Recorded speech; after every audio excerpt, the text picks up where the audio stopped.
পতাকার ৫ রং, কবি সুকান্ত আচার্য। বলো তো দেখি পতাকায় মোদের কয়টি রং আছে?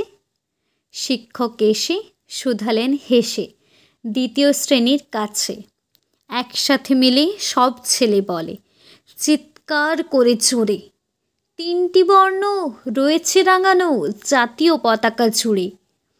শ্রেণীর পিছনে বেঞ্চের কোণে শিশু ছিল এক বসে। পতাকার মাঝে ৫ রং আছে, বলল সে মৃদু ভাষে। কথা তার শুনে বাকি শিশুগণে হেসে খায় লুটোপুটি। শিক্ষক রেগে বলেন হেঁকে, বোঝাও কি করে ৫টি? মাথা নিচু করে ভয়ার্ত স্বরে সরল শিশুটি বলে, ওপরে গেরুয়া, মাঝখানে সাদা, সবুজ আছে তার তলে, আর আছে আঁকা গোলাকার চাকা, নীল রং আছে এতে। শিক্ষক বলে, এটিকে ধরলে তবুও হচ্ছে ৪টে।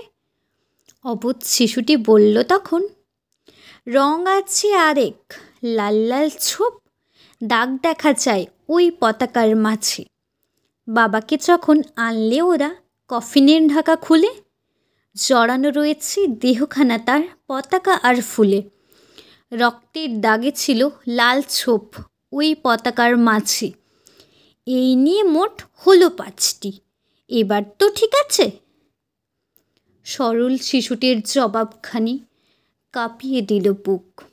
অশ্রু এলো নয়ন ভরে, শুকনো হলো মুখ। আজও যারা দেশের জন্য করছে বলিদান, স্বাধীনতার শহীদ সম তাদের অমর প্রাণ। হয়েছে স্বাধীন, পেরিয়ে গেছে ৭০টি বছর। দেশ বাঁচাতে যাচ্ছে যে প্রাণ, রাখছে কি তার খবর?